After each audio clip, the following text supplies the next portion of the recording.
Welcome to the very first episode of the Elliot Ranson podcast. I'm your host, Elliot Ranson, and I'll be trying to bring you weekly episodes with local business men and women, as well as locals from this great area. I believe we live in a great part of Sydney, and we have many great people with great stories which I believe need to be heard. Before I go into the first episode, look a little bit about myself. As I said, my name is Elliot, and I've been living in the Penrith area since 2005, March of 2005, and I guess part of the reason I came out here was in November of 2004, my biological father took his own life, and that sort of event prompted me to take a different direction in my life and move out here, but also to saying this for the first time out loud. I did come here with a dream of playing in the NRL. I loved playing rugby league back home in New Zealand, and so that was part of it as well. So those two things were the main reasons why I came out here. I met my wife Sarah in 2006, married in 2010. We have two beautiful boys, Archer, who was born in 2012, and Harvey, born in 2017. Our eldest son, Archer, is on the autism spectrum, as well as having ADHD. So for us, that's that's proving to be to offer up some challenges, which I sort of can't wait to sort of share our experiences with that. And and at the moment we're currently living in Cambridge Park. Look, I'd like to go into it more, but I really do want to get into the first episode. But as I bring out more episodes, I'll share more and more about myself, particularly as we go into different subjects, which are sort of like either passions of mine or areas that I feel passionate about. So, so the more episodes, the more I'll be able to share about myself. Talking about this episode, the first episode, I'm really happy with how it went. Spoke to a friend of mine, Rob Hardcastle. He owns a business in South Penrith called Throwax, and in this particular episode, we do cover off quite a bit. If you know Rob, Rob loves to talk, but when he talks, it's you just can't help but get into long conversations with him because he's such a passionate guy with what he talks about, and an interesting guy as well.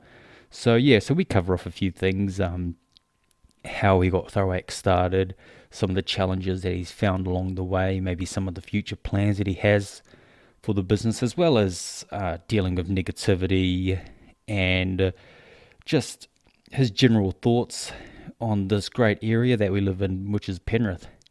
So I guess without further ado, I guess I'll just start the first episode. Just a warning before we go into it. It is unedited. I did actually go through before and try and edit it, but it actually was quite good the first time we did it. So as I said before, Rob's a great guy to talk to. So actually, the conversation flowed really well and didn't really require me actually changing anything. So anyway, I'll just start the first episode now. I hope you enjoy.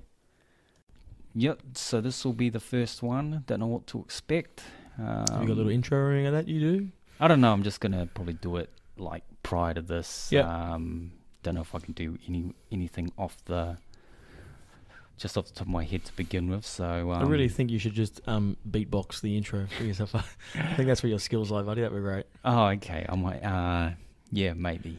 I'll wait when the Netflix money comes in. I'll do that. So anyway, so this is episode number 1, and I guess just a bit of an introduction to the person who is my very first guest, Rob. First met in 2007. Yep. At Response Real Estate. We worked together there, and if there's one thing I remember when I first met Rob, and that was the energy that he had. He's a very positive guy, and just the way that I guess a lot of the vendors and purchasers would I guess the way that they would act towards Rob was something really good to actually watch. So then he got out of real estate, which I hope he's able to touch on a little bit, possibly, because I thought he was a gun. And then every now and then I'll just pop into you from time to time, maybe at a shopping centre, and you always have these ideas that you're sort of telling me about, and I just always loved your just the passion that would be behind a lot of your ideas, and I'd be like, yeah, that's good. So and then all of a sudden, not too long ago, I saw you on the front page of the paper. That's me, yeah. And I was like, what's this guy doing? He's an axe murderer or something. But no, he's got his new business, which he's going to talk about. So I guess over to you, Rob. Just tell us a little bit about yourself. Thanks, buddy. Congratulations on your first episode here, buddy. Thank you. I look forward to hearing more. Yeah, hi, everyone. I'm Rob, Rob Hardcastle, and currently talking with Elle on this podcast here. The first podcast I've ever done as well, which is cool. Podcast. Yeah, we met. Yes, exactly right. Be nice to me. Yeah, as you said, we met in 2007 when we were in real estate together. Yeah. And that was a good, fun time. And then we've ventured off and done our own things over time. And we always bump into each other. And just here now to tell about my newest venture and fun little bit I'm having. So, business called Throwax. Yeah. And we've been running for about 18, 19 months now. And it's been going well. Before you talk about that, just quickly, with I got out of real estate in 2008. Yep.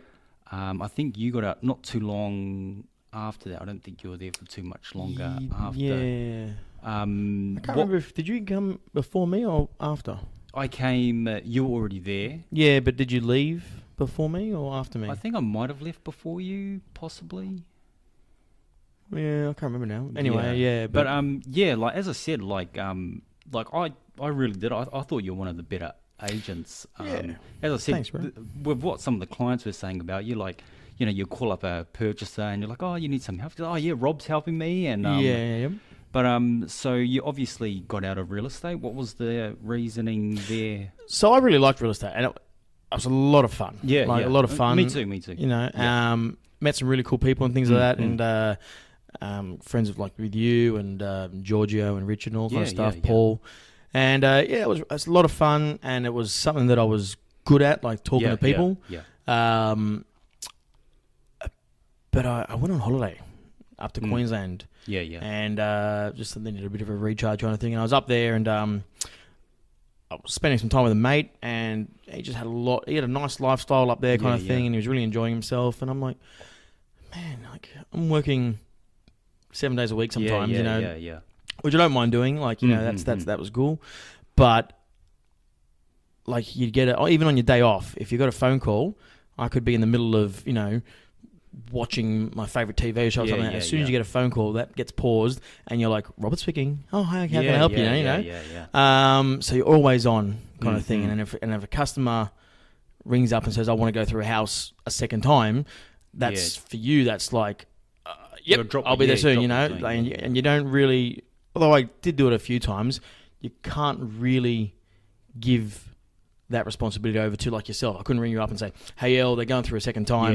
Like, you know, you don't know their story. Might be certain things we talked about and picked up on, which I'm going to then reinforce when I go through the house a second time, where you may not have that. So potentially that might not ruin the sale, but it might not give them the exact same experience they wanted the first time. Anyway, so it was really good at that. I really enjoyed it. I got Rookie of the Year 2007, which was the first year I was there. But I just thought, man, there's more to this, and most jobs I've had, I get to about the 2-year mark, and I start getting a niche. And I'm like, oh man, I could be doing something else, like, you know. And I've always been creative and wanted to do something for myself. We were talking earlier about, you know, working for yourself and working for someone else. When you work for yourself, if you make $10, you've made that $10. You know, where it makes $10 for someone else, you don't get that $10. Yeah, you know? it's a case of you make the sale and then you're trying to calculate okay, who gets this, what exactly right. You know, I mean, with a lot of things, at the end of it, you're always whatever you get left with, you're like, oh, really? Yeah, and it's at that time where we were at. Response is a great business. Yes. And the training, like I was in a real estate before that as well, mm-hmm. and I had a bad experience. Yeah, like I just got plonked on the table and said good luck kind of thing. Yeah. And I thought, this is not what I want to do. But anyway, luckily Response came along. The training was like superb. Like they just honestly, I remember getting back home after the first week with a headache every day because I just had so much information and consistent as well. But yeah, so anyway, I just got to a point where I said, And so I think I was kind of bored with it, and I ended up just saying, no, it's got to be something else. Got to do something else. So I ended up saying, it's not for me anymore. I'm going to go off and do something else, and then quit. So for me, when I got out of Response, so as soon as I got out, I was like, okay. Before I got out, I made sure I sort of knew what I was wanting to do, and what I wanted to do was become a courier, right? Yep. So for you, you leave Response. What was that for you? So I left. I didn't, probably to my detriment sometimes. I've never really known what I want to do or anything like that. One good thing about not knowing what I want to do or having a particular job in mind is that I've done so many things. I'm only like 33 now kind of thing. Yeah. But I've, been from building awnings and houses and to sales at Harvey Norman and selling computers and roof restorations and marketing for people axe throwing and a bunch of other things in between there as well. So all of a sudden, one of the things I liked when I was in real estate was that, you could have some bearded bikie walk in I could get along with him as well as I get along with the single mum who's just had a divorce kind of thing, and I know what she's going through as well. So so I didn't have any idea. I just kind of went, you know what, just take a break from things and that's it. And anyway, from there I an old work, the owner of Highcraft, rang me up and said, "Oh, look, hey Rob, I heard you floating around. If there's some workers doing delivery driving for Highcraft and just odd bits and pieces, if you're interested for a couple months." I said, sure, let's just do that. Get back on the road and get out of a suit and tie and wear some high vis stuff. And so I did that for a while, and same thing. I just got to a point where I was just like, well, it's not exactly what I want to do. It's not something I want to do, and I've learnt heaps of stuff in this kind of thing that I could take out into the real world and potentially do something for myself. And so I ended up leaving there and went back into sales for a little bit. And then I met a guy that does roof restoration, Ozpix Roof Restoration. Shout out to Ozpix. Really cool company. The guy himself, Aussie, funny bloke, got along really well. He's a good salesperson and a genuine person as well. He just wanted to do the best job for people. And from my experience in shopping centres, like promoting products for people in shopping centres and things like that, I started doing some promotional stuff for them. So we had a video, we had a counter, we built a counter and tiles and stuff, and I could tell them about it, book in the appointment, and Aussie would go out there and sell kind of thing. So I did that for a while. And in between that as well, I was always doing a bit of handyman stuff or an awning here and there. Or you're doing for real estate offices, like for the real estate? I was doing handyman stuff for real estate offices. That's good and bad as well. It's one of these things that it's easy work. Like it's change a drawer here, do that there, kind of thing. But sometimes just payment was like.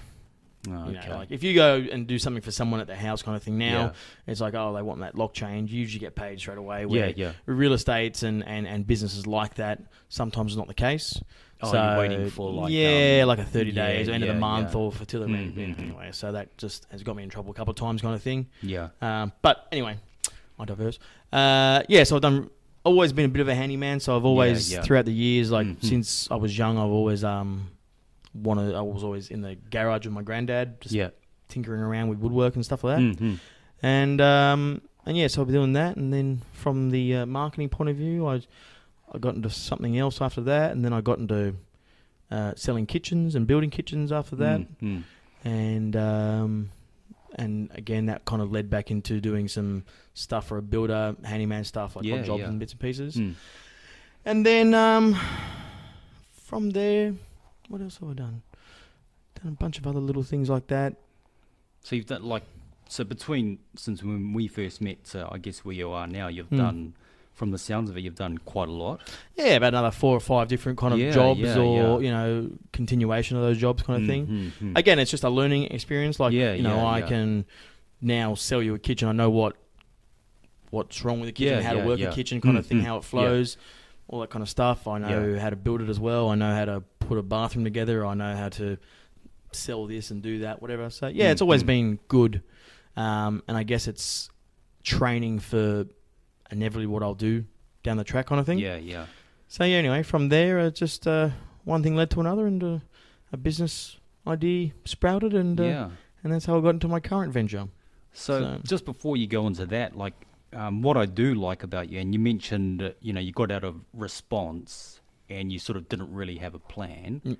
And obviously I said, I didn't have a plan either. Like, it's not like I had a job set up, but I sort of had an idea what I'm going to do. I think that's it's a good trait to have, because I think a lot of people do sort of are in like a job or they're doing something that they don't like, but I guess they're too worried about having a plan. Like, whereas for you, it was like, I'm not liking what I'm doing now. I'm just going to stop, figure out what's going to do next. Yeah, and look, that's good and bad. Yeah. All right? Look, I know myself, I could be financially a lot better if I just stuck to one job. Yeah. Like, I know myself, I could be financially a lot better, And it does give me the opportunity to do different things. Like, there's when someone comes up to me and says, "Hey, Rob, can you do this?" It's, for me, there's no problem. Like, especially with kind of handyman stuff. Hey, Rob, can you do this door? I'm like, yeah, I'm pretty sure I can. Done. Can you do this? Yeah, I'm pretty sure I can. Oh, from an artistic point of view, I'm like, oh, do you know what the best colour would be here? I'm like, yep, I'm pretty sure I can. I've just got that experience throughout time. Like I said, sticking in one job would have been a lot better. Yeah. But it's also given me opportunity and the skill set to do that stuff. Where, like, someone like my partner Nancy, is very much like sticking to the one job kind of thing. Like, she was working at Woolworths for 10, 11 years kind of thing. And for me, like, if you said to me, "Oh, Rob, you're going to spend, you're going to go to this office for the next 10 years," I'd be like, kill me now, kind of thing. So, but it's just those types of things. So well, so look, for me, I've been a courier now for almost 11 years. But I've been to different areas, done different runs. I'm meeting different kinds of people every day, so it almost sort of feels like every day's a new day, if you sort of get what I mean. So it's not as tedious as, I guess, just being, stuck in the one place, which is fine, like, for some people that's, don't get me wrong, that's, good on you, I know there's good things about my kind of thought pattern and the way I am. Like, I'm a creative person, so artistically I'm creative. And that is something that a lot of artistic people go through. Their brain doesn't just stick to one thing. Like, I'm pretty sure in this conversation already, I've gone off track 1,000 times, and I'm always trying to keep myself back onto what I was talking about originally. I keep looking at the plan, and a lot of what you're talking about is not in the plan. Anyway. Sorry about that. But that's just me as well, kind of thing. And then there's, again, my skill set is not in organising something. I'm not good at that. I know I'm not good at it because that's just not the way my brain's wired. Where someone like my partner Nancy, she's very much a consistent frame of mind person. Like, step 1, step 2, step 3. This is make this call. We've got to be here by a certain time. That's just not me. So again, both pros and cons to both kind of thing. Exactly. So then, Thorax. Yep. Where did it, like, Start from the beginning. Okay, so I'm still currently doing some handyman stuff during the week for things, and I've been doing that for like the last few years now. Mm-hmm. So it's been consistent, which is good. But about 3 years ago, we're at Christmas lunch at my mum's place. Yep. My brother and my best mate, all the girlfriends at the time, whatever, and we're there, and we exchanging presents, all that kind of stuff, and all of a sudden, Mum said, "All right, there's another present you guys have got. It's not today. We're going axe throwing in a couple of weeks." Yeah. And all of us kind of looked at each other and went, "What are we doing? Axe throwing? Yeah. Is that just throwing axes? Is that what we're doing?" And she goes, "Don't poo-poo the idea. Just go along." And we said, "All right, cool, whatever." You're like, anyway, Mum. Yeah, exactly right, Mum. What are we doing? You know, because that's what I thought. It was just like the word axe throwing. Yeah, and I'm like, yeah. Okay, sounds pretty boring, but whatever. Okay, we'll give it a go. Anyway, so then a few weeks later, we went to this place in Sydney and went there, saw what it was about, what they do, and I was like, wow, this is really fun. Yeah, You know? yeah. I ended up winning, which is a big part of it as well. Well, but yeah, that you know, does help. thank God for that. Yeah. If you had lost, it'd be like, stuff. this is Yeah, rubbish. exactly right. Luckily, we didn't go skydiving either. Yeah. And so yeah, we did that. But again, the type of person I am, I always look at how something's built and the business side of things, because I think I've always wanted to do something creative. Yeah. And, you know, all my skill sets have come to a certain point. You know, Yeah. so one day that was going to be the thing. So yeah, I was checking this place out and I'm looking around, going, "Oh, how they built everything," and I'm like, "Oh, okay, this is cool. Oh, look at that. It's about 6 meters or so. Okay, Yeah. That's a pretty, like, looking at how they built this place and what it does and how much it would cost. I'm like, that's a pretty cheap business to get into. Yeah. And also, it's a lot of fun. You know, you you don't realize how much fun it is, kind of thing. And if you get the right crew and together and the right person running it and stuff like that, like you could really make something very simple as throwing an axe quite fun. Yeah. So anyway, left it at that. Was germinating in my brain for a little while, kind of thing. Was talking about it, and never really did anything about it. And then one day, a group of friends, we got together and we were looking at something to do, and I said, "Oh, we should do axe throwing. You know, it's a cool little business as well to do. Yeah. So we did it. Everyone had fun again, and I'm like, "Yeah, no, that's it." Yeah, and our friends actually rang us up and said, "You're right, Rob. That was fun, man. Let's do something like this." And I contacted the other place in the city. Yeah. And asked them, I said, "Oh, you guys coming out Western Sydney way? Because I'd love to be part of this." Yeah. You know? And they said, "Nah, look, we don't think Western Sydney is the right clientele." Okay. And I'm like, "Okay, cool.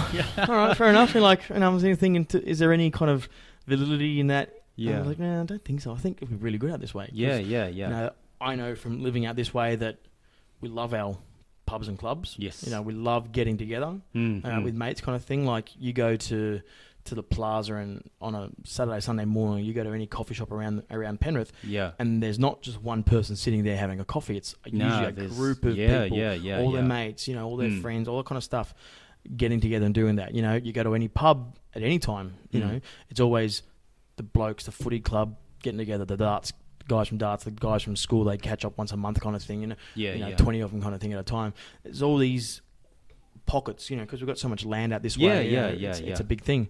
I thought, nah, Western Sydney would be perfect for this kind of stuff. And once you get out of the city, driving 40 minutes is not a big issue. No, you know, not at all. So our scope of area that we could, you know, attract people from is really big. Huge. Like, you know, especially out this way, being an hour from the city kind of thing. Yeah. You know, it's almost like there's an overlap of people that it's actually quicker and easier, sometimes just easier, to come out Western Sydney way with traffic and all that kind of stuff than it is to go, you know, to the city. Travel within the city. Exactly right, you know. So anyway, we started developing a plan, started looking at places, starting getting ideas together and seeing what else was out there. Yeah. There was a couple in Australia already that were doing this. Lots in America and Canada popping up and regularly as well. New ones coming up. So we're going, okay, let's take a little bit from here, a little bit from there kind of thing and see what we could do. Yeah. Anyway, so and then about 6-8 months later, we opened up our location here in Penrith, Cool. in Abel Street, Yeah. and we've been running ever since. And it's been a good little fun journey. No, it sounds like it's pretty good. So, about 6 months you've been operating for? It's 18 months. Oh, sorry. Yeah, 18 months. 18 months, yeah. So what have some of the obstacles been? I think we've been pretty lucky so far, and we haven't really come up that much. But in saying all that, we started off with 4 business partners, and now we're down to 2. Okay. And that's just that's one of the obstacles. You know, when you've got multiple people, Yeah. you know, trying to make a decision. It's very, very hard. You know, and what I think is success, and what you think is success, is two different things. A friend of ours said to us, you know, if you say, "What's the best car?" Okay, or name a car brand or something along those lines, you would say, you know, Hyundai, and I would say Ford. Yeah. It's 2 totally different things, but it's the same thing, you know. Success is this, but we're naming 2 different parts of success. Like you might think this is successful, where I think no, this is successful. You know. So the decision making was the hardest. You know, because you know, me and you can decide to go get Chinese right now. But when there's 10 of us in here, it's much harder. You've got 10 people to go, I want Chinese, I want Italian, I want pizza, whatever it may be. So that was one of the issues that came up. And about 9 months into it, we, you know, little cracks were starting to kind of thing there. And we just said, look, you know what we need to do? We were friends to begin with, so we'll part as friends. We'll part as business partners and stay friends. Because that's what initially, like, we're all going into it kind of thing, you know. So we did that, and that was good, and it was a slow start because of so many decisions. Something we've learned, like I've learned at least anyway, is that if you do, I'm not against going into partnership with anyone. But what you do need is a good plan, business plan or plan, whatever it may be. And you also need a bit of a leader, you know, a captain kind of thing, not in an asshole way or anything like that. But just someone who goes, all right, guys, this is what we're doing. This is what we're doing. Bang, you do this, you do this. That's my job. This is your job. This is your job. That's it. You know, and they're not any better than anyone else kind of thing, but just someone to go like that. I think as friends, we were just, I don't want to hurt him, upset him kind of thing. I don't want to upset her. I don't want to, you know, it's just like, I'll do that. And then all of a sudden, you know, you felt like someone might have been doing more work than the other person, or you know, and again, it was 2 couples, which it, you know, ends up being us versus them. It could have been that anyway. So anyway, crack started appearing. We just went, all right, let's get out of it. Cool, part as friends. Part as business partners. And that first like 9 months or so, we could have done a lot more. In that time. But because there were so many decisions to be made, there was no decision making happening. So, you know, so from there on kind of thing, we kind of like took a step back. Okay, we've learned how to run a good session. Okay, we've learned what the things we're going to pop up to against. Right, we've done a little bit of Facebook marketing and Instagram marketing now. Okay, how do we improve on that? What have we learned from? Okay, cool. So we had to kind of sit back down and go, all right, let's ramp it up, learn what we need to learn now, get the business on track, and that's it kind of thing. So that was probably one of the things. Not many other hurdles really. Like, we were surprised because it is such a different business. That we thought, the council's going to be a bit of pain in the bum. And but they weren't. No, they gave us a few, kind of options, which we went, that would be the better decision to go down that way. And then I think one of our biggest groups early on in the piece was a council group that came in. Oh, wow. So we're like, oh, yeah, cool, yeah, come down, that'd be awesome. So that was pretty cool. Probably the biggest challenge is time. Like, even we thought when we first started, we were busy. Like, we're like, oh shit, we've got 4 bookings on Saturday. Yeah, You know, how we're going to drop Lily off in the morning and do this and do that. And then we've got, 3-4 hours down at Throwax.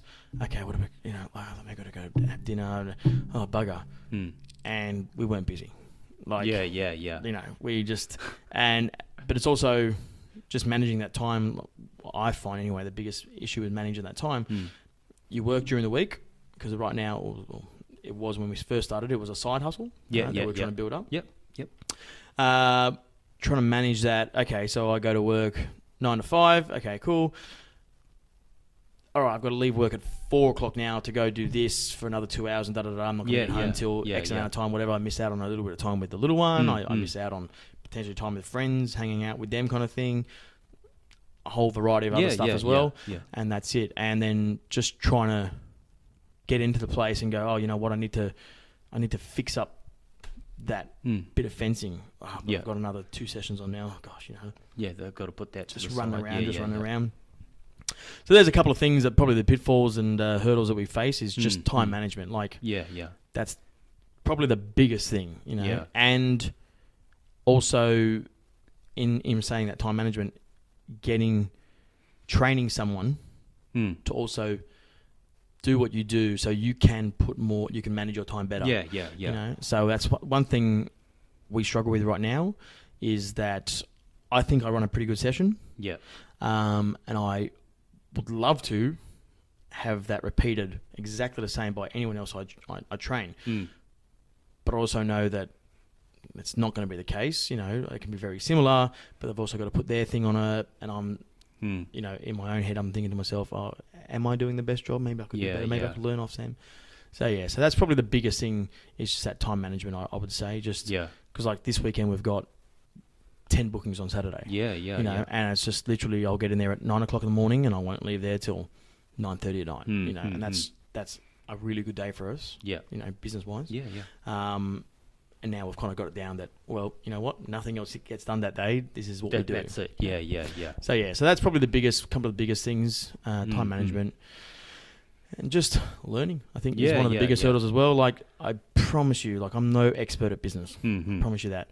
And I don't think anyone who gets in the business in a small company or anything like that is an expert. Everyone's learning as they go along. And we're still doing that. Someone will come up to us with a question or a query or something like that, and I'm thinking, or a problem, and I think to myself, where the fuck did that come from? Like, that's okay. Like, and then all of a sudden, that same query or question or problem will come up again 2 or 3 times. And you're like, okay, I didn't see that coming. Okay, that's something we've got to solve. Straight away. And okay, cool. Okay. You're dealing with employing people now as well. And there's a series of things you never thought about as well. And okay, like, I don't mind working 20 hours out of the day. Because it's mine. Yes. But it's not theirs. So staffing, all that kind of stuff. So it's good. It's good.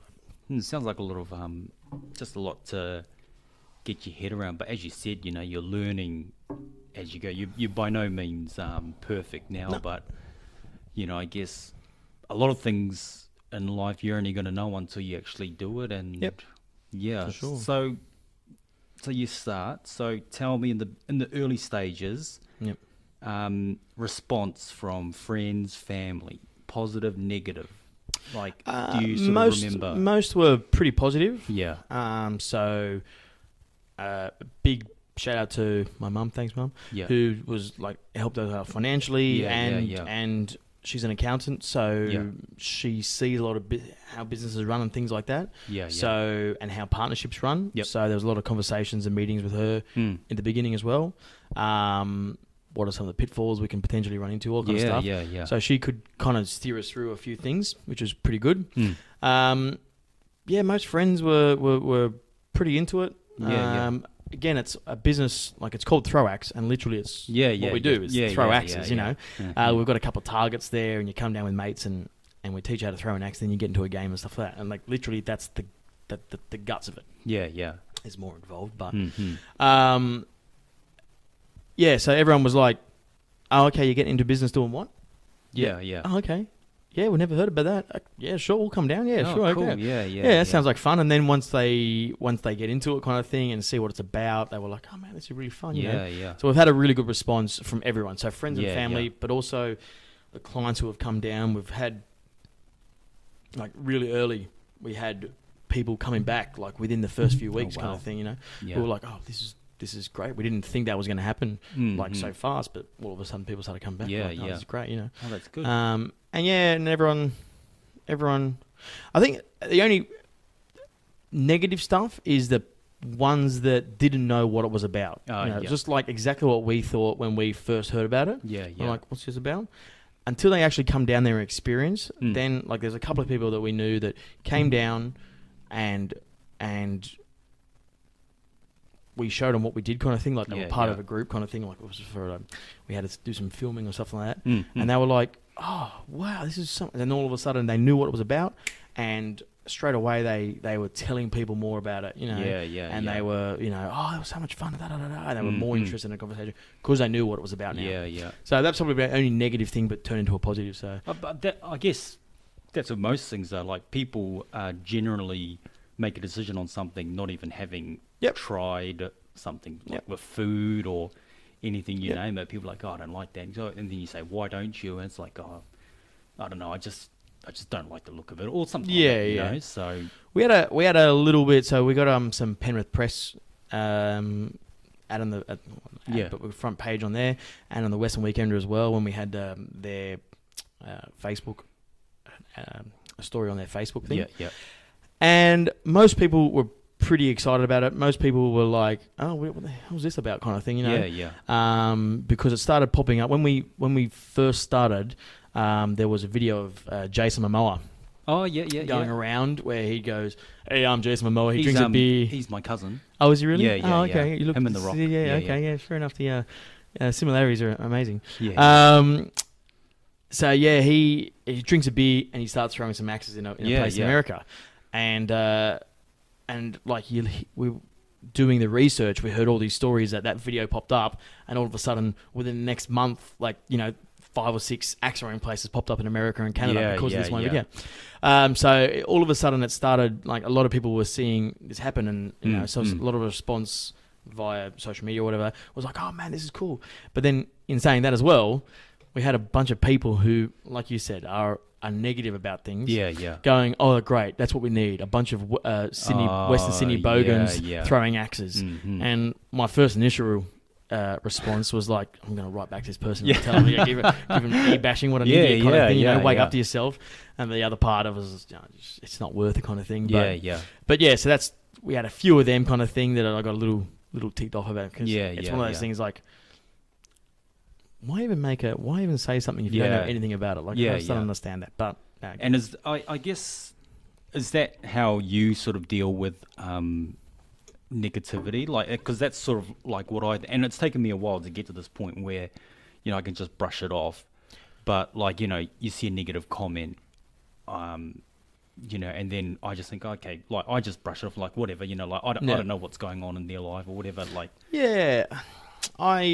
I still get frustrated at negativity. Yeah. Like, me and the missus will have a clash because I'm not a negative person. Yes. Okay. Yes. And I know she doesn't mean to be negative, but every now and again she'll say something and I'll be like, it's as much energy to be positive about the situation that is to be negative. Why don't you just be positive?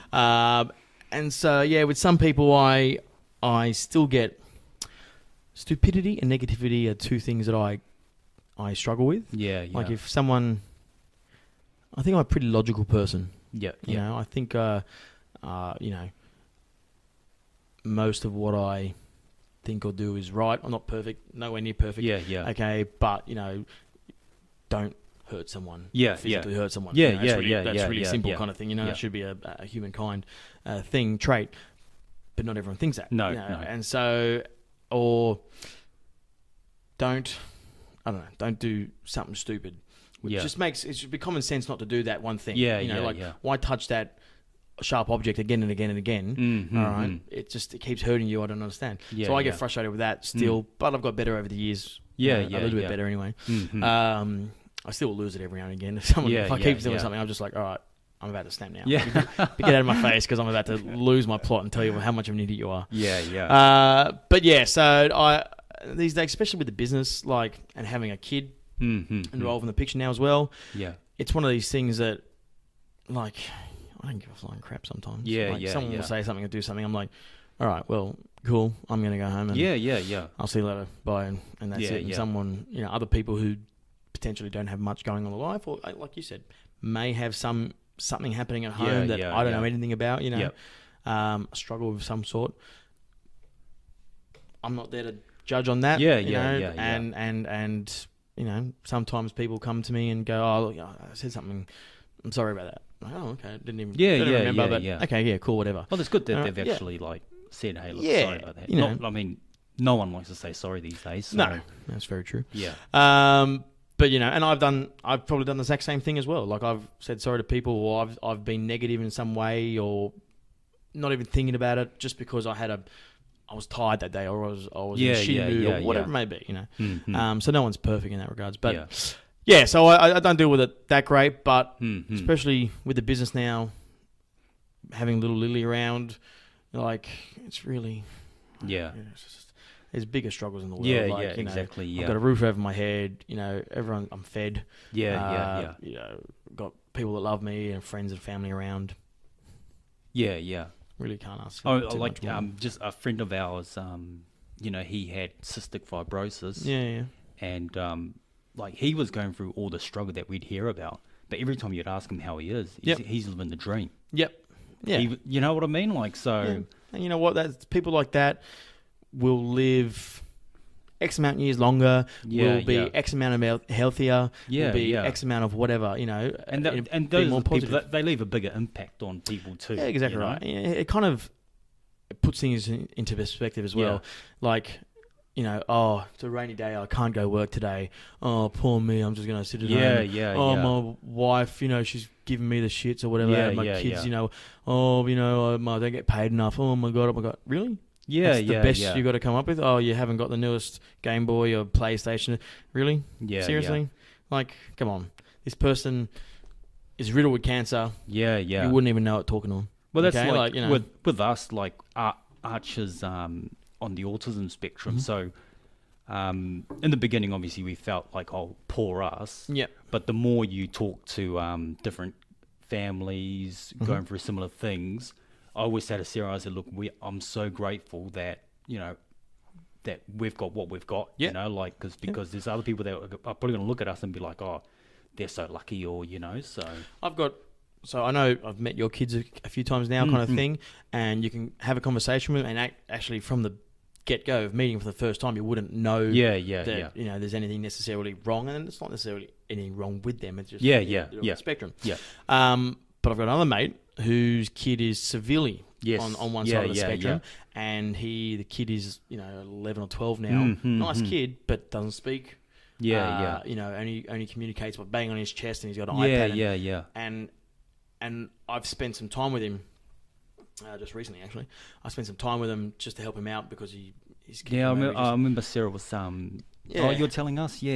Or you're telling Sarah, but yeah. And I remember just like sitting there going, man, like if I ever, if anyone ever complains about having a kid, like this guy, hat off to him. This is what he's got to deal with. Like, I'm Lily, perfectly healthy kid. Yeah. She comes home, she'll turn the TV on, not listen to me, all that kind of stuff. Where everyone yells and rants and raves. She won't get in the bath. As soon as she gets in the bath, she starts splashing water around. Then it's a struggle to get her to bed, all kind of stuff. And like 6:30, she's just about ready. 7 o'clock for bedtime. 7:30, she's out of. She comes out in the lounge room. Oh, I'm thirsty, hungry. I've got a sore toe. Oh, get the bed. Yeah.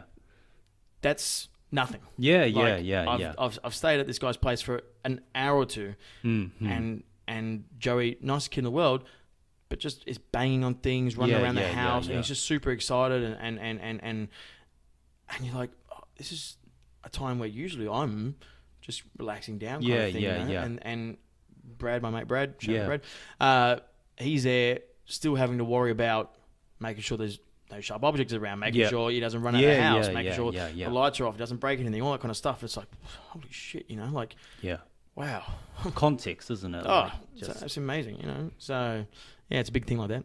Yeah. So, with the Throwbacks, you said your mum was a pretty big supporter, you know, helping you out. Anyone else that you'd have to say was like a really big supporter? A few of our friends were like pretty big as well. Yeah.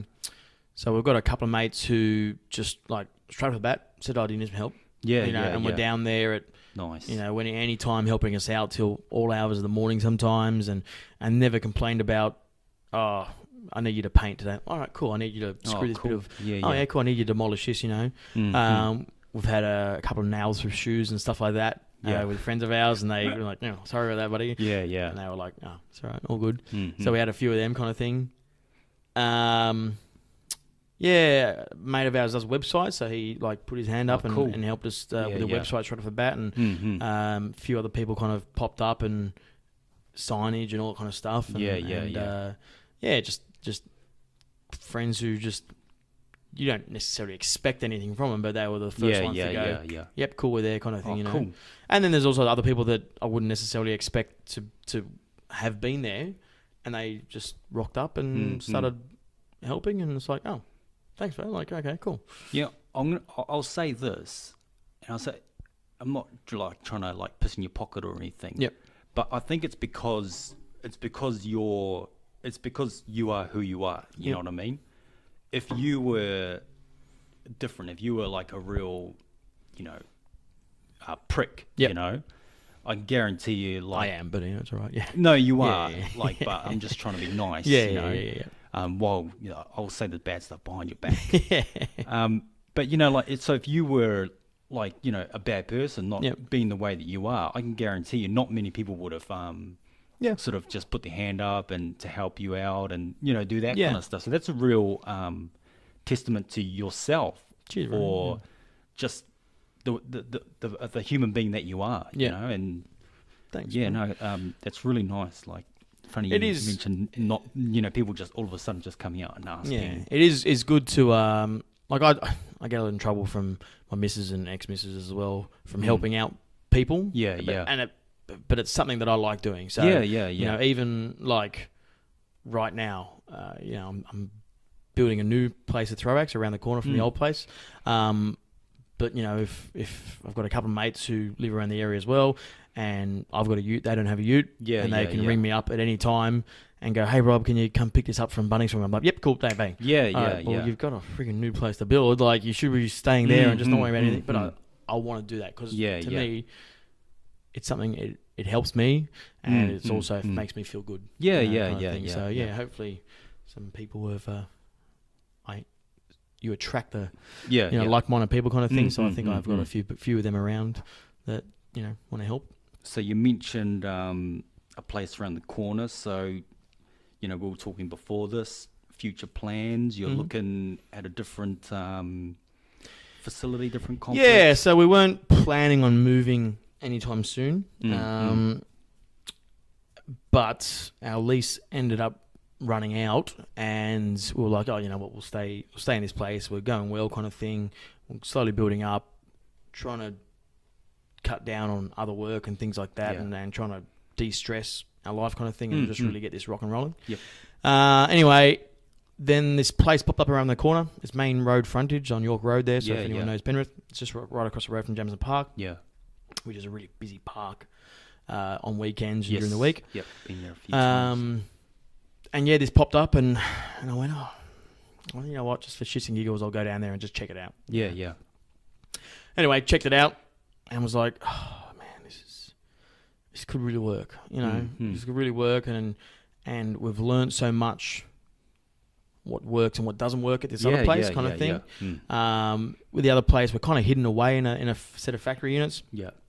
So there's no car that drives past us and sees us. You have to actually drive into the complex and go up to the front door, kind of thing. Which is good and bad. It's good that we're in a location that we are. The rent's a little bit cheaper and all that kind of stuff. Bad that the fact that we don't get any exposure like that. That's a big marketing tool.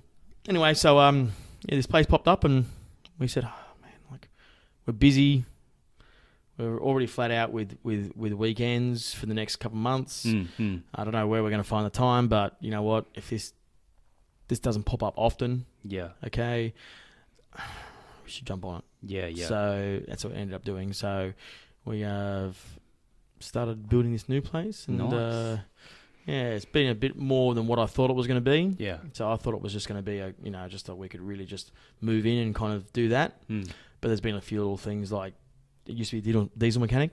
Oh, okay. Yep. So the floor just smells. Yeah. So it's just been, there's been. And how long had he been there for? He, like that previous business Mm. has been in there for like 20 years. Oh, wow. So it's pretty set in there kind of thing. Yeah, So yeah. it was smells when we walked in. We went, oh yeah, that will clear out. And then they cleared out everything and went, oh, it doesn't clear out. So we had to grind the floor and just wash 1,000 times the walls and everything like that kind of thing just to get everything out. And that's all like you've got to...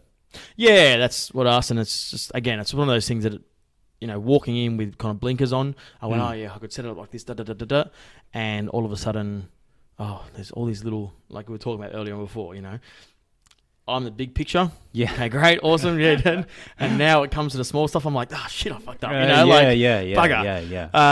But you got to do these things. So when we yeah. can find the time, we're getting down there as much as we can. Again, friends have put their hand up and said, you organise a day and we'll be there, kind of thing. Cool. So, which is good. So so we're building this new place. And just quick question: you mentioned Jason Momoa throwing an axe, drinking a beer.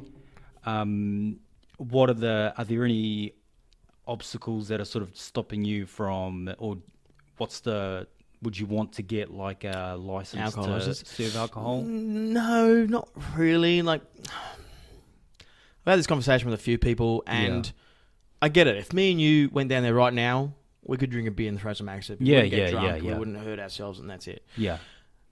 And your average person would probably do the exact same thing. Yeah. Okay.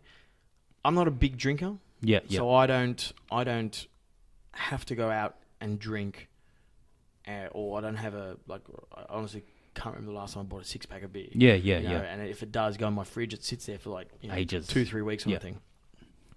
So I'm not a big drinker, so it's not something that I'm in. But dealing with public more and more now, especially on a public scale like we do, it's very ingrained to our Australian culture to have a beer, crack out a beer, especially for guys. It's something that we go, you want to go to a pub? We have to do something. Yes. You want to go to a pub, have a beer. That's what we're doing. We're going to a pub. Oh, you want to go down the road and have a beer there, or we want to whatever. Oh, grab a 6-pack of beer, come over, watch a footy. It's all that kind of stuff. So we've got that ingrained in our society. Yeah.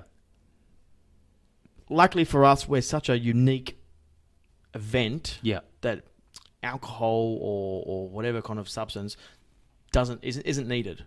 Yeah. Because you get in there, you learn a new skill like straight off the bat. So we teach you how to throw an axe within 10 minutes, kind of thing. In your whole group, and then you get into a game, of throwing axes against targets, scoring points, and all that stuff. Yeah. So you get into that game, and so it becomes very competitive. So you don't need that there, and most people still want to be like we've had 2 weeks ago. We had a 74-year-old come in for Father's Day. So him and a bunch of other fathers, like his grandson, his son was there as well.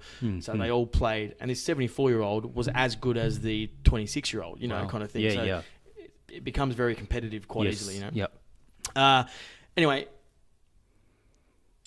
alcohol, we are a unique event. We don't need it. I get it. I get it. If it was there, maybe down the track we might do it. Yeah. But it would just take one idiot. Yeah, just to screw things up, and even if it's a cut finger as well. Yeah. Like if we tell people not to touch the end of the axes because they're sharp. Yeah. If there's alcohol involved and you cut your finger, and I have to fill out an incident report, having alcohol there becomes a bit of an issue. It's not the be all and end all. Yeah. Okay, and it's not the insurance side of things or whatever like that, but it just becomes more of a headache. Yeah. And for us right now, it's not needed. It's not needed as well. Yeah. But again, I get it. Like I've done it myself. I've gone down, especially when I'm building the place. Yeah. We've had beer there. We've got pizza that night, and we've thrown some axes and kept building, kind of thing. So it's I get it, but like I said, it's not something that's needed. Like I said, once someone gets something in their hand, a bottle of water, a can of Coke, whatever it may be, that's when those things start breaking down, those walls start breaking down. Yeah. Opening up a little bit. Yeah. And what I've learned from doing this business as well is how to get people outside of that. Like, you've got 6 to 10 people, 15 people, whatever it may be, coming down, looking at you. You've got to create something for them. So you've got to make a funny joke every now and again, get those defenses down, get them starting, work out, again, like we said, doing multiple jobs, I get to meet all different people. So this is the exact same thing. I can have a group of guys come in for a bucks party. I can have a group of hens come in for a hens party. I can have a mix of family and friends. I can have work functions, all kind of stuff, and work functions from builders, to cake makers. Got all that kind of in between. So it's good to see the types of people and the ones you go, who do you think is going to win? Or this person, who wants this person to win? No, everyone else doesn't want you to win. And in my head now, I'm like, all right, let's pick on you because everyone's going to pick on you. That's it. And so everyone jumps on your side and you can pick them up and bring them down, do whatever you have to do. So, but as for alcohol, it's not something that I don't think is needed. But I actually think that's quite good because I don't want to sound like someone who's anti-alcohol because I enjoy a drink every now and then.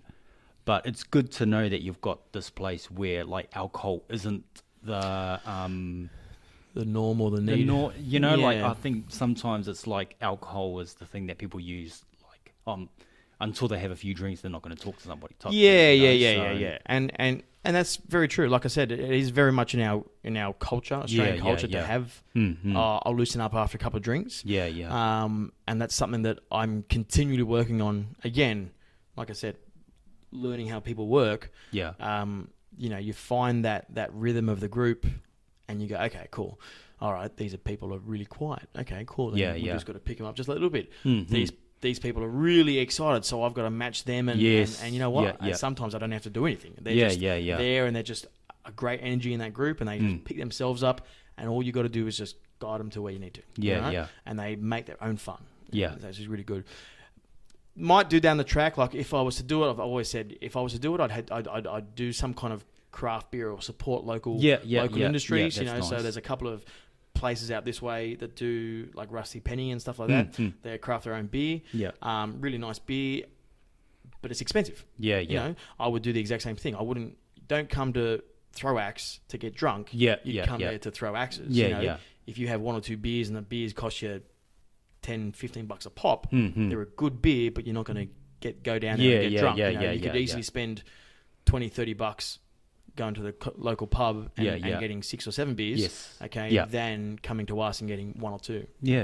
So, but that's how I would do it down the track potentially if we need that kind of thing. But right now you're pretty. Things are going good. The way they are. Like you sort of don't really need to change anything. No, not so far. And again, like I said, it's not something. I get it why, but we're developing our business and our practice and the way we run things. So like really early on, the question of alcohol was a big thing. Really early on, people were asking us all the time. They were messaging us and via social, all kind of stuff. Oh, are you allowed to bring alcohol? And no, it's an alcohol-free event. Rarely do we get that now. If people ask if it's cool. Rarely do we get that. Even bucks parties and things like that. Usually what they do now is, and we say to them, if you're having a bucks party, do us in the morning. 10 o'clock, 12 o'clock, the first thing you do. Then you guys can go off, get lunch, get smashed, go to the city, go to do whatever. Do it. And that's it. Because you're not, if you're expecting to come down to drink, that's your expectation. You're going to be disappointed. And so we're trying to combat that, and there's been enough people, so we get a lot of word of mouth marketing. So enough people that go, oh yeah, you don't need it.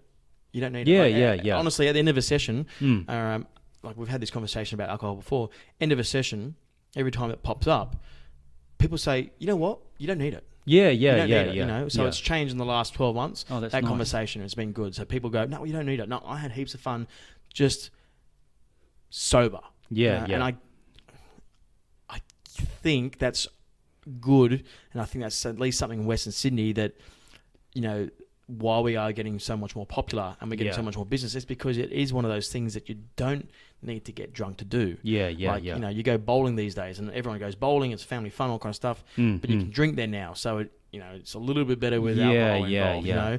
Going to the pub is a little bit better, having a chat with mates if there's alcohol involved. You know, going in around a campfire is always a little bit better. But with us, it's one of those things where, well, no. Alcohol doesn't affect it. You actually have a better time without the alcohol because you are more competitive and whatever. So that's good. So, yes, there you go. Listen, bro, we've been going on for a while. Yep. One last question. What would you say... sorry, I'll do a quick fire questions after this one, but advice for any young person or anybody in the great area that we live in, who might want to be like wanting to start a business, or you know, what would you advice that you would give them? Perfect. So something that I didn't do for a long time was do anything. You know, I've always had these, like, you know, you said before, you touched on before, you've always had these ideas, Rob, ideas, and I have had them since I was young and never did anything with them. It wasn't until having a group behind me that things started happening, and then you realise it's not that hard. Like, you know, so if anyone is out there wanting to start a business or doing anything, okay, you know, as long as you're not hurting anyone or you're not ruining yourself financially or whatever it may be, just go up and do it. Just have a go. Like, really, like, you know, starting up a business is a couple of phone calls, research, in which you can do on your phone these days while you're watching TV at night, kind of like, you know. You ring up the council. What am I allowed to do here?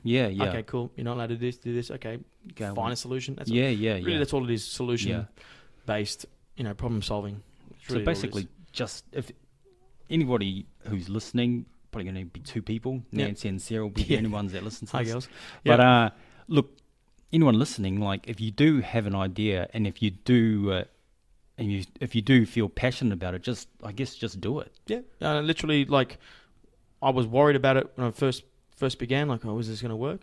But I really enjoy what I do. I really enjoy having clients there, and it shows in our results, in our groups, bookings, and things like that. So just get out there and just have a go. Like, really, it's not that scary. Like, people say, oh, you know, what about this? It's not that scary. And in this culture that we have right now, even if you fuck up, it doesn't matter. Exactly. You know, you can fall back, you know, your parents and your partner or whatever like that. If you lose your money, all right, well, just go get a job tomorrow. And like, there's enough work out there. Even stacking shelves, like, you can get like that kind of thing. Just go do it. I mean, I always like to think, it sounds a bit silly, but I always like to think that the worst case scenario is death, you know, like that is the worst case scenario. So unless death is the worst case scenario, and you know what? You've got nothing to worry about. Hey, even if it's you that's going to die, you won't know. Like, exactly. So it won't matter. Oh, well, okay, there you go. Try. Yeah, exactly right. But you know, it's better trying and failing than just not trying and continually thinking to yourself, oh, I should have done that. Man, I've had so many ideas over the years, okay, and I've had ideas and I've never done anything with it, and then 6 months later, all of a sudden, it's on TV on a morning show or something. I'm like, God damn it! That could have been me, all right? God damn, you know, like kind of thing. That episode of The Simpsons when Homer came up with the leaning chair, and he's just watching the TV at the end of the episode, and everyone was poo-pooing it during the episode, and then he sees it, and someone's selling it, and it's like, oh, jeez. That bugger. But no, just have a go, and even if you think there's no excuse, just like, you're making excuses in your head, just have a go. If it fails, it fails. Really, who cares? Exactly. Like, who cares? You know, no one's gonna. It'd be more interesting to talk to you if you've had 20 failed ideas. All right, like me and my work thing. I've potentially, someone like we're talking about earlier on today about their ideas of what success is. Someone who has been in a job for 20 years could look at me and go, you've had, 10 unsuccessful jobs. Well, not really. Depends which way you look at it, kind of thing. So, just have a go, get into it, try it out, work it out on the fly. Sounds good. So I'll just finish by just giving you just a few quick questions just off my head. So, favorite book? Favorite book? It'd have to be either Losing My Virginity by Richard Branson. Yep. Okay. Or the first Wolf of Wall Street book. Okay. Yeah, both good books. Favorite movie? That's a hard one. Yeah, that's a hard one. I know for you. I'm a bit of a movie buff. Yes. And so I would say... Someone just comes up to you. Rob, what's your favorite movie? I'd probably say Rocky 2. Rocky 2. Yeah, it's... I don't know. Yeah, it's a hard one. Me and you, we both know movies kind of thing. Yeah. You could ask me, what's your favorite action movie? I could be this. What's your favorite? Yeah. You know, Rocky 2 is probably the movie I watched the most. Mm-hmm. So if that's what you call the most, favorite, I guess that's the one. Favorite actor or actress? You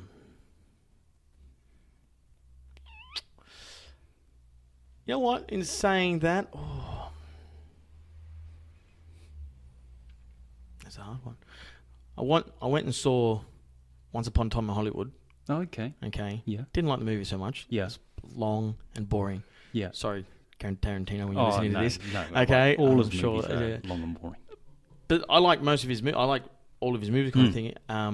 But yeah, this one was just this wasn't my cup of tea. Anyway. Yeah. Brad Pitt and Leonardo DiCaprio are really, really good. Like really, really good actors. You know, maybe just this movie just really brought it out. Yeah. But then you listen and you watch someone like Sylvester Stallone. Not a very good actor. No, yeah. But you look at his story and he's created characters that have lasted for 30, 40 years. You know, from Rocky and Rambo, and they're still making movies about that kind of stuff. So you go, like, he's touched on something, so more as an actor, but more as a character builder. Yeah. You know, like something like Rocky. Like, Yeah. everybody knows how to do Rocky, you know? Yeah. And that's a character that's been created before our time, you know? Yeah. So someone like that is pretty cool, just to be able to get that, limited skill, I guess. Yeah. But, okay, or what skill he has, creating a character that involves that kind of thing. So sort of like Keanu Reeves, like not many people would pan his acting, but you remember a lot of the characters that he there's Neo, John Wick. Exactly right. I was about to say Matrix was one of my favorite movies, but this like someone like him, like it's not just acting for the sake of acting. They just pick their parts, and you go, oh yeah, okay, yeah, Anyway, sorry, on. If you were to have dinner with anybody, living or Muhammad Ali, chocolate in the fridge or in the pantry? Fridge, I think. Yeah, fridge. Tomato sauce, fridge or pantry? Fridge. Yeah, okay. yeah. And look, last question. What do you love about Penrith? What do I love about Penrith? It's very much a big country town, I feel. Yeah. And it's getting to a point, I think when we were in real estate, I kind of saw this in 2007, it getting to this point kind of thing, where it is big and it's very much a hub, like a lot of big businesses coming out this way. Like we've got Westfields, we've got football stadium that's getting bigger as well, and they're creating some big events over some theaters and stuff like that across the road there. But you can do when you start thinking, especially from our point of view, from the business point of view, like throwing axes is a bit extreme. We sat down and said, what else can you do in Penrith? And all of a sudden, you can do a bloody lot in Penrith. Really. If you sat down and if you thought about it, like you can go throwing axes. So throw axe on Able Street, guys, and soon to be on York Road. You can throw axes. You can go mountain bike riding. You can go rock climbing. You can go indoor rock climbing. You can do jumping castle. You can do iFly. You can do walk around the river, wakeboarding, canoeing, whitewater rafting. You can do a whole bunch of variety of things. You can go see a movie at a really nice place, big cinema kind of thing. You can get the most expensive clothes and the cheapest clothes. You can buy a really nice house on the water. You can buy the shittiest house, in the back. You can do all these things. There's just a lot to do, and the food culture, I think, is getting a lot better. Like places like Percy Plunkett, all that kind of stuff. Down by the river, heaps of all the new ones down by the river there. You start looking at them and you go, like, you're actually spoilt for choice Yeah, on a yeah, weekend yeah. where to go. Like, like it's a conversation me and Nancy have a fair bit where like we might finish a session at Throwax Yeah. and we might have an hour or two free. Yeah. Well, where are we going to go for a coffee? Like, and it's a hard question to Yeah, answer. exactly. you know? Yeah. I'm not a coffee drinker, but Sarah, Yep. I said, you get a coffee. And she's like, oh, she's got all these places she wants to go Yep. get a coffee from. Yep. And so, and look, as I said, I don't want to go on too much longer, but, That's right. we were in real estate together in 2007. Yep. So if we think back to the people that we were seeing then, Yep. a lot's changed in the area since. Yeah, we were, and I think once you start sitting down thinking about it, like I've probably never thought about it until you kind of asked me. Once you start thinking about it, you go, yeah, shit. There's the clientele's changed. Yeah, the food culture's changed. Mhm. Like I was saying with drinking, even Yeah, the drinking yeah, yeah. culture's changed. Like you don't. Yes, there's sometimes people still want to go out till 1 o'clock in the morning and have a drink, whatever. There's not really that here right now. Yeah. But there is a lot of places where, you can go. It's not a pub. Yeah. There is a place where you can go and have dinner and a drink. Yes. Or it's There's heat. the, if you go to what's the one on High Street down the end there? Not Henry James. Oh, you're not talking about oh, hold on. Which end of High Street? The Plaza end? Down towards there. There's like a little. It's a cafe at the front. So in the mornings they do their coffee and stuff like that. But you walk through the back. It's Shit. Mr. Watkins. Mr. Watkins. There we go. Yeah. Like that place there. It's like really cool. Very cool. Yeah, little yeah, intimate thing. yeah. They got a yeah. mad I've been there bar a at the couple of back times. there. Yeah. And it's not the music's not blaring and all kind of Yeah. stuff. We went there for a trivia night a few weeks back, Yeah. and it was just a fun. It wasn't a pub per se. Yeah. Okay, like you're not playing pool there and things like that, and just you're getting smashed. Mm. But you go there. There is potentially live music there sometimes. Yeah. There's different beers and alcohol and wines you can taste. So it's not just VB or whatever on the tap. It's all these other things as well. Places like that, the food culture, the kind of culture. People are coming out of their homes more and going, oh yeah, cool. Let's hang out here and do this. So. Yeah. Cool. So, in saying I guess I'll finish up. There's a lot of questions I got to ask.